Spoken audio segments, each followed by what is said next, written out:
प्रिय विद्यार्थियों नमस्ते। आपके अपने YouTube चैनल में आपका स्वागत है। मैं हूं डॉक्टर सत्यमुदिता स्नेही, असिस्टेंट प्रोफेसर संस्कृत। हम वैदिक सूक्तों में अभी हिरण्यगर्भ सूक्त का अध्ययन कर रहे हैं। उससे पूर्व हमने इंद्र सूक्त और अग्नि सूक्त का अध्ययन कर लिया है। आज हम हिरण्यगर्भ सूक्त के मंत्र संख्या 6 और 7 का अध्ययन करेंगे। पूर्व के वीडियो में 5 मंत्र हम पढ़ चुके हैं। तो हिरण्यगर्भ सूक्त के बारे में आपको अब तक यह ज्ञात हो चुका होगा कि ये कौन से वेद से लिया गया है। ये लिया गया है ऋग्वेद के 10वें मंडल के 121वें सूक्त से। इसमें ऋषि कौन है? तो हिरण्यगर्भ स्वयं इसके ऋषि हैं। उन्हीं के नाम पर इसका नाम हिरण्यगर्भ सूक्त है। कसंज्ञक प्रजापति इसके देवता हैं, क्योंकि लास्ट में हम जो चतुर्थ पाद में बोल रहे हैं कस्मै देवाय हविषा विधेम, वहाँ पे क क्या है? कसंज्ञक देवता, क नाम वाला देवता है प्रजापति देवता, जो सभी प्रजाओं का स्वामी है, सभी सृष्टि का उत्पत्ति करने वाला है। ये एक दार्शनिक सूक्त है। और इसमें छंद कौन सा है? छंद है इसमें त्रिष्टुप। त्रिष्टुप छंद में प्रत्येक वर्ण में 11-11 अक्षर होते हैं। इस प्रकार कुल 4 चरणों में 44 अक्षर होते हैं। तो देखिए, हम इसका गायन कर लेते हैं मंत्र का। स्क्रीन पर देखिए। यम क्रंदसी अवसातस्तभाने अभ्यषेक्तां मनसारे जमाने यत्रादिसूर उदितो विभाति कस्मै देवाय हविषा विधेम कस्मै देवाय हविषा विधेम। तो आपको पता है कि ये सूक्त क्या है? 10 ऋचाओं वाला, 10 सूक्त कहते हैं इसको। इसमें 10 ऋचाएँ यानी 10 मंत्र हैं, जिसके प्रथम 9 मंत्रों में अंतिम पाद में कस्मै देवाय हविषा विधेम यह ध्रुव पद समूह रिपीट हो रहा है। जैसे इंद्र सूक्त में स जनास इंद्र है रिपीट हो रहा था। तो इसका क्या अभिप्राय है? कस्मै देवाय हविषा विधेम, किस देव के लिए हम हवि का विधान करें। या फिर दूसरा अर्थ क्या था? उसको छोड़कर अन्य किस देव के लिए हम हवि का विधान करें, यानी कि वही सर्वश्रेष्ठ देव है, तो उसी के लिए करेंगे हम तो हवि का विधान। इस तरह से करते हुए यहाँ पर हिरण्यगर्भ नाम के ऋषि अपनी आहुति में कसंज्ञक प्रजापति का आह्वान करते हुए क्या कहते हैं? वो यम क्रंदसी अवसातस्तभाने। पद पाठ पे पहले देखिए। यम यानी जिसको, क्रंदसी, क्रंदसी का मतलब होता है द्यावा पृथ्वी, यानी कि द्युलोक और पृथ्वीलोक, आकाश और पृथ्वीलोक। क्रंदन का शाब्दिक मीनिंग होता है क्रंदन यानी उसका स्वर मुंह से निकला हुआ स्वर, यानी रोना एक तरह से। तो एक तरह से भगवान जो प्रजापति हैं उनके मुख से निकले हुए कौन? आकाश और पृथ्वी। अवसा तस्तभाने, अवसा यानी रक्षा के लिए, तस्तभाने यानी स्थिर किए गए हैं। तो प्राणियों की रक्षा के लिए जिन्हें स्थिर कर दिया गया है, ऐसे आकाश और पृथ्वी। क्योंकि आकाश और पृथ्वी पे क्या होता था?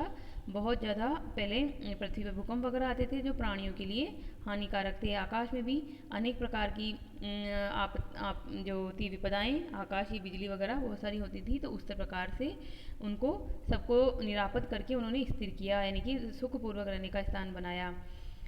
अब देखिए आगे हम पदपाठ ही पढ़ रहे हैं अभी तक। तस्तभाने इति, फिर उसके बाद अभी एकशताम, अभी और एकशताम यहाँ कौन सी संधि है? यहाँ है यण संधि। अभी एकशताम यानी कि संपूर्ण प्रकार से देखा। मनसा रेजमाने, मनसा, मनसा का मतलब होता है मन से, मन के द्वारा, पर यहाँ पर इसका मीनिंग होगा बुद्धि से, मन रूपी बुद्धि से एक तरह से। रेजमाने यानी प्रकाशित होते हुए। पदपाठ और शब्दार्थ हम साथ में ही लेते हुए चल रहे हैं। यत्रादि सूर उदितो विभाति, यत्र अधि, यहाँ पे कौन सी संधि है? यहाँ पर है सवर्ण दीर्घ संधि, यत्र प्लस अधि। सूर, सूर का मतलब है यहाँ सूर्य। उदितो, उदितः हो जाएगा, विसर्ग हो जाएगा, विसर्ग का हो जाएगा क्या? ओ का हो जाएगा विसर्ग। तो उदितः, विभाति, विभाति यानी प्रकाशित हो रहा है, चमक रहा है। उदितः यानी उदित होते हुए, निकलते हुए। सूर्य के बारे में है कि जिसका आश्रय लेकर सूर्य उदित हो रहा है, प्रकाशित हो रहा है। कस्मै देवाय हविषा विधेम, उस देव को छोड़कर किस अन्य देव के लिए हम हवि का विधान करें। देवाय में कौन सी विभक्ति है? चतुर्थी विभक्ति एक वचन। कस्मै में भी चतुर्थी विभक्ति एक वचन। विधेम यानी कि विधान करें। तो अब देखिए अन्वय देखिए आप। शब्दार्थ और अन्वय। तो शब्दार्थ में है क्रंदसी। क्रंदसी का मतलब होता है द्यावा पृथ्वी। द्यावा मतलब आकाश, आकाश था पृथ्वी। अवसा यानी रक्षा के लिए, अवरक्षण धातु होती है इसमें, पहले भी आ चुका है ये। तस तस्तभाने, इसको आप इस तरह से देंगे, स्तब, स्तब से बना है तस्तभाने यानी स्थगित किया यानी कि स्थिर किया। अभी एकक्षताम, देखते हैं, समग्र प्रकार से देखते हैं। ईक्ष धातु से एकक्षताम बनेगा। मनसा, मन से यानी बुद्धि से। रेजमाने, चमकते हुए, प्रकाशित होते हुए, इसमें कानच प्रत्यय लगेगा इसमें।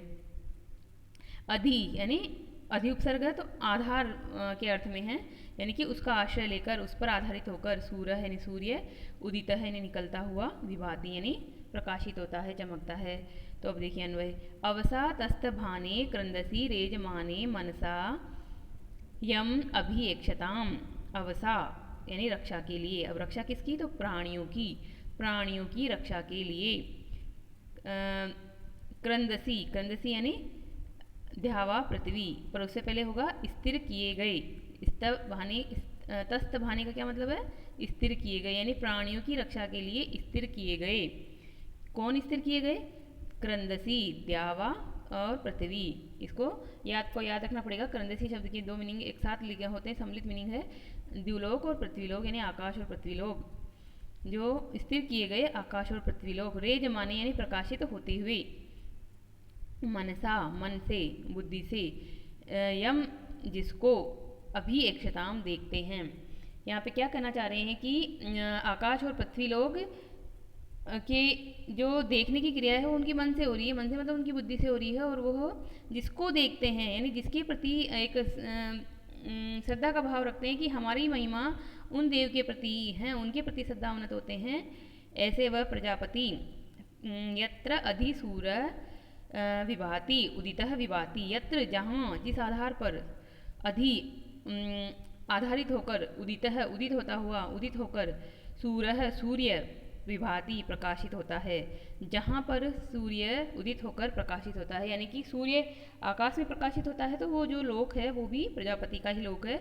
यानी कि सूर्य ने प्रजापति का आश्रय लेकर, उनको आधार बनाकर ही अपना मतलब प्रकाश देता है। सूर्य को आधार प्रदान करने वाले भी प्रजापति ही हैं। ऐसे उन देव को छोड़कर हम किस देव के लिए हवि का विधान करें? तो इसमें पूर्व मंत्रों को से भी व्याख्या आपको यहाँ लेनी पड़ेगी कि पूर्व मंत्रों में किस तरह से आया था कि जो वेद हैं, ऋग्वेद हैं, उसमें बहुदेववाद का प्रचलन था।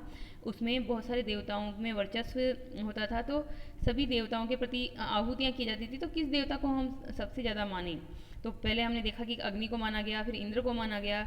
अग्नि जो हैं वो हमारे लिए प्रत्यक्ष उपकारी हैं। इंद्र जल देते हैं तो जल के देवता हैं। तो इस प्रकार से स्तुति हुई। अब इस सूक्त में दार्शनिकता का एक भाव है, और ये कहना चाह रहे हैं कि ये देवों के भी देव है, यानी कि पृथ्वी देवता का भी जो हमारे सूक्त कोर्स में नहीं है, परंतु पृथ्वी सूक्त भी होता है कोर्स में, जो UGC नेट परीक्षाओं में, तो वहाँ पर हमें पढ़ना होता है कि पृथ्वी देवता को भी समर्पित है। तो अब आकाश और पृथ्वी भी जिसके प्रति श्रद्धावनत होते हैं, जिसको और देखते हैं, ऐसे वह देव सूर्य देवता पे सूर्य सूक्त वगैरह है।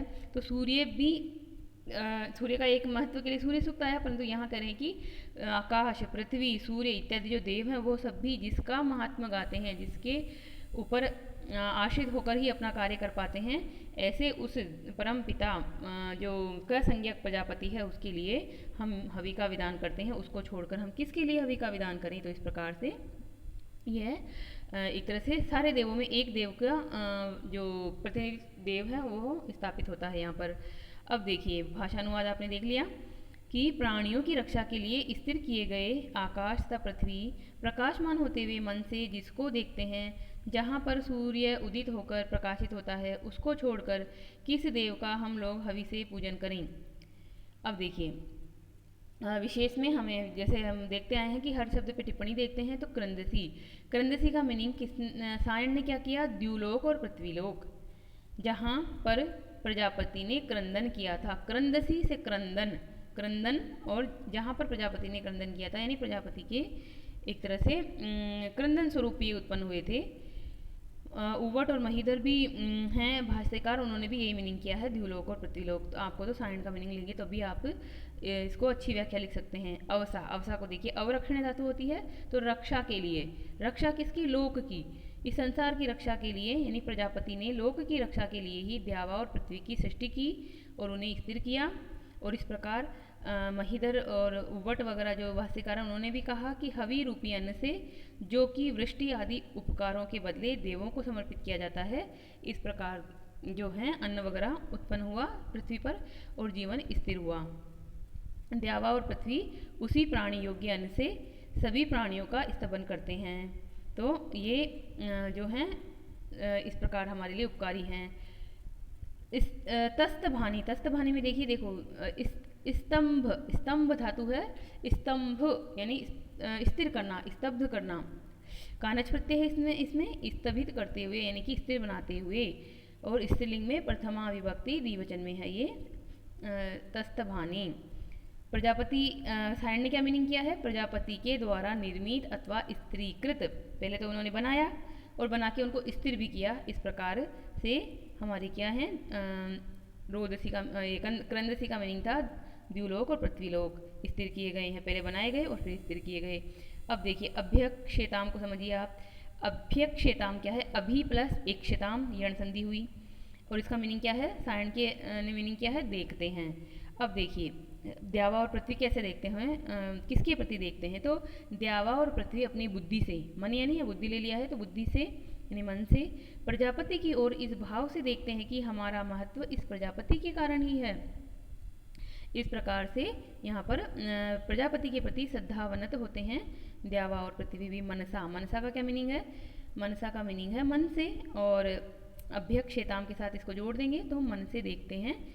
और सायण ने इसका अर्थ मन की बजाय बुद्धि किया था, तो बुद्धि से देखते हैं, बुद्धि में भाव आता है सबसे पहले श्रद्धा का, तब हम उस किसी इंसान के प्रति, किसी देव के प्रति समर्पित होते हैं, तो इसलिए बुद्धि से वह उसके प्रति देखते हैं यानी समर्पित होते हैं। रेजमाने, रेजमाने क्या है, क्रंदसी का विशेषण है, यानी कि प्रकाशित होते हुए, प्रकाशित होते हुए द्युलोक और पृथ्वीलोक। इस प्रकार से यत्र अधि, यत्र अधि को देखिए, यत्र अधि, सायण ने क्या मीनिंग दिया, जिस आधारभूत प्रजापति में, अधि, अधि का मतलब क्या होता है, अधि आधारे, आधारभूत प्रजापति में, यानी कि जिस पर, तो जिसके ऊपर स्थित होकर अर्थात जिससे आधार बनाकर वहीं, यत्र का अर्थ यहाँ क्या है, जहाँ पर अर्थात द्यावा पृथ्वी पर करके अधि को विभाति के साथ जोड़ दिया है और इस प्रकार से मीनिंग बनते हैं। आप एक ही मीनिंग लीजिए, नहीं तो ज़्यादा में है ना विद्वान बनने के जो क्या होता है फेर में बहुत बेसिक चीज़ें भी नहीं सीख पाते हैं, इसलिए विद्वान नहीं बनेंगे। अब बेसिक सीखेंगे जो हमारे एग्जाम के लिए बहुत उपयोगी सिद्ध होगा। इसमें आप व्याख्या लिखते वक्त मंत्र कहेंगे, इनको प्रस्तुत मंत्र ऋग्वेद के हिरण्यगर्भ नाम के सूक्त से उद्धृत है, जिसका जो नंबर है वो क्या है 10-121, जो कि ऋग्वेद के 10वें मंडल का 121वां सूक्त है। प्रस्तुत मंत्र में जो भी अमुक अमुक बात बताई जा रही है वो रखेंगे आप संदर्भ में और फिर प्रसंग बताते हुए आगे लिखेंगे। तो देखिए हम पहुंच गए हैं 7वें मंत्र पे। 7वां मंत्र भी तिष्ठुप छंद में है, हम इसका भी वही गायन करेंगे। तो देखिए, आपोह यद बृहतिर्विश्वमायन्, आपोह यद बृहतिर्विश्वमायन्, गर्भं ददाना जनयन्तिरग्निं, गर्भं ददाना जनयन्तिरग्निं, ततो देवानां समवर्ततासुरेक, ततो देवानां समवर्ततासुरेक, कस्मै देवाय हविषा विदेम, कस्मै देवाय हविषा विदेम। पदपाठ में देखिए, आपोह का हो जाएगा आपह, आपह कीजिएगा इसको, आपह ह, यद बृहति, बृहति ही, विश्वम आयन, विश्वम आयन, गर्भम दधाना, जनयन्ति ही अग्निम, अग्निम र का हो जाएगा विसर्ग, ततः देवानाम समवर्तत असुः, असुः एक है, यहाँ से तोड़िए इसको अच्छे से, समवर्तत असुः र का हो जाएगा विसर्ग एक है, कस्मै देवाय हविषा विदेम है। तो यहाँ पर भी यही ध्रुव पंक्ति है चतुर्थ पाद में, जो कि त्रिष्टुप छंद में है। तो अब देखिए पदपाठ जान लिया आपने, विग्रह कर लिया। अब इनको हम शब्दार्थ देख लेते हैं। तो आप है, आपका मतलब क्या होता है? जल। है का मतलब है निश्चित अर्थ का वाचक एक निपात है, यानी कि निश्चितता जोड़ डालने के लिए है से हम ही कहते हैं हिंदी में कि वह ही, तुम ही। तो इसी तरह से है यहाँ पर निश्चित अर्थ का एक निपात है। यत यानी जिस, वृहति यानी वृहत बड़ा, महान, विश्वम यानी संपूर्ण लोक, आयन, आयन का क्या मतलब है? व्याप्त किया था, यानी कि जिसने सबसे पहले इस संपूर्ण लोक को व्याप्त किया था। ऐसा क्या था? सबसे पहले जल के रूप में ही सृष्टि थी, तो सबसे पहले जल ही जल था हर जगह।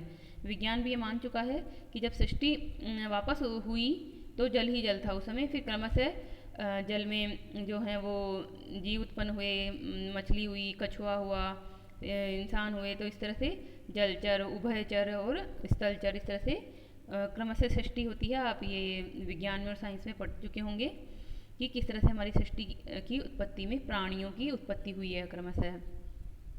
तो देखिए आगे, गर्भम दधाना जनयंती अग्निम, गर्भम गर्भ, दधाना धारण करते हुए, जनयंती उत्पन्न करते हुए, जन धातु है, जनयंती करते हुए, समवर्तत उत्पन्न हुआ। समवर्तत शब्द आपको सबसे पहले मंत्र में भी मिल चुका था कि समवर्तात अग्रे, सबसे पहले जो उत्पन्न हुआ। असुहु, असु शब्द को समझिए आप। असु का मतलब है प्राण, असु यानी प्राण शक्ति। तो असु का मतलब यहाँ वायु आएगा, क्योंकि वायु ही हमारी प्राण शक्ति होती है। अब इसका एक सार रूप में आप जानेंगे कि यहाँ पर प्रजापति के द्वारा जो सृष्टि में किया गया है पंच महाभूतों की उत्पत्ति, उसके बारे में यहाँ बताया जा रहा है कि पंच महाभूत हुए और उसके बाद ही सृष्टि शुरू हुई। क्योंकि आपको पता है कि हमारे अंदर, हमारे शरीर के अंदर 5 तत्व जो होते हैं, अग्नि, पृथ्वी, जल, इन सब का अंश होता है। और इस संसार में भी ये पंच महाभूत हैं। और जब हम मृत्यु को प्राप्त होते हैं तो हमारा शरीर इन पंच महाभूतों में विलीन हो जाता है। और साइंस की बात हमें कहें तो हमारा शरीर जो है वो कार्बन, हाइड्रोजन, नाइट्रोजन, ऑक्सीजन, इन सब से मिलकर बनता है। और जब हम मरते हैं, हमारा दाह संस्कार होता है, तो वह सारा कुछ समर्पित हो जाते हैं, इसी मिट्टी में मिल जाते हैं। तो इसलिए मिट्टी का ये जो पुतला है मिट्टी में मिल जाता है, इस तरह से कहा जाता है। तो इसका भी यही भाव है। तो अब देखिए अन्वय में देखिए, यत गर्भम दधाना अग्निम जनयति, यत यानी कि जिसको, गर्भम दधाना गर्भ में धारण करते हुए, अग्निम जनयति अग्नि को उत्पन्न करते हुए, वृहति आपह विश्वमायन, वहति बहुत बड़ा, वृहत, आपह जल ही, यानी निश्चित रूप से, विश्वमायन विश्व में व्याप्त था, यानी कि संपूर्ण रूप से जल ही जल था। तो अब हम अन्वय करते हुए नीचे भाषानुवाद भी चलते हैं कि यत यानी जिस, हिरण्य गर्भ रूप प्रजापति को, यह हम ले लेंगे अपनी व्याख्या को अच्छा बनाने के लिए, इतना अर्थ हम अपनी मर्जी से ले लेंगे। गर्भम का मतलब है सिर्फ गर्भ। तो जिसको गर्भ के रूप में धारण करते हुए, अब जिसको किसको, जिस हिरण्य गर्भ रूप प्रजापति को गर्भ के रूप में धारण करते हुए, अग्निम जनयति अग्नि को उत्पन्न करते हुए, वृहति महान जलों ने, आपह जलों ने, है निश्चय ही सृष्टि के प्रारंभ में संपूर्ण विश्व को व्याप्त किया था। ततः उसी देवानाम देवताओं का एक असुहु यानी प्राण, प्राणभूत वायु, असु का मतलब है शाब्दिक मीनिंग प्राण, और प्राणभूत वायु समवर्तत यानी उत्पन्न हुआ। उसी से देवताओं का एकमात्र प्राणभूत वायु उत्पन्न हुआ। उसको छोड़कर किस देव का हम लोग हवि से पूजन करें। यानी कि जिस हिरण्यगर्भ रूप प्रजापति को गर्भ में धारण किए हुए जो था, उससे अग्नि उत्पन्न हुआ, अग्नि उत्पन्न हुआ, और अग्नि को उत्पन्न करते हुए ही जलों ने, जल से सृष्टि, मतलब ये कहने का भाव क्या है कि जल से सृष्टि हुई है और उस जल में हिरण्यगर्भ रूप प्रजापति को गर्भ के रूप में धारण किया हुआ था। और फिर क्रमशः अग्नि हुआ, अग्नि के साथ ही यहाँ पे उपलक्षण के रूप में आकाश आदि पंचमहाभूत भी हमें लेने हैं, और वायु अलग से कह दिया गया है तो वायु भी है। इस प्रकार से सृष्टि उत्पत्ति की यहाँ व्याख्या हो रही है। अब देखिए विशेष में क्या है। तो विशेष में है आपका आपह पे टिप्पणी लिख रही है कि प्रलय की अवस्था में सभी ओर जल ही जल की विद्यमानता पुराण प्रसिद्ध है। मतलब क्या था कि सबसे पहले एक जीवन था, फिर प्रलय हुआ, प्रलय जब हुआ तो मनु की और ये जो कहानी आपने सुनी होगी कि प्रलय की अवस्था आई और मनु महाराज ने एक नौका के माध्यम से इसको बचाया सृष्टि को। तो उस समय जल ही जल था सब जगह, यानी कि जल प्रलय था वो। उसमें ये बात पुराणों में भी आती है और ऋग्वेद में भी 10:129 में यही बात कही गई है कि तमः आसीत गूढ़म अग्रे अप्रकेत सलिलम सर्वामाइदम। तो प्रकेतम सलिलम, सलिलम यानी जल ही जल था। जब ईश्वर रूप प्रजापति ने सृष्टि की कामना की तब वह कामना ही सृष्टि का प्रथम रेतस यानी बीज बनी। जल ही जल था। उसके बाद जो प्रजापति है उन्होंने अपनी कामना की, उन्होंने इच्छा की कि ये सृष्टि हो, पुनः सृष्टि शुरू हो। तो उनके मन में जो कामना आई वह कामना ही इस सृष्टि का प्रथम बीज थी। बीज जैसे हम धरती में बीज बोते हैं, उससे अन्न एक बीज से एक तरह से 50 प्रकार का, जैसे एक हमने गेहूं का दाना बोया उससे 50 गेहूं के दाने मिले, उसी प्रकार से एक उस कामना रूपी बीज से यह सृष्टि आगे बढ़ी। उससे गति आई और गति से अग्नि, अग्नि जो शब्द आया है इसमें उसका मतलब उष्णता, उष्णता पैदा हुई और इसी अग्नि से यानी उष्णता से ही सृष्टि की उत्पत्ति का प्रारंभ माना जाता है। वस्तुतः इस मंत्र में भी यही भाव है। कहने का तात्पर्य है कि जल होना चाहिए, अग्नि होना चाहिए, अग्नि रूपी उष्णता होनी चाहिए, उसके बाद में सृष्टि आगे बढ़ती है। तो यहाँ पर भी यही भाव है क्योंकि अग्नि जल वायु ये सृष्टि को जीवन प्रदान करने के लिए आवश्यक तत्व हैं।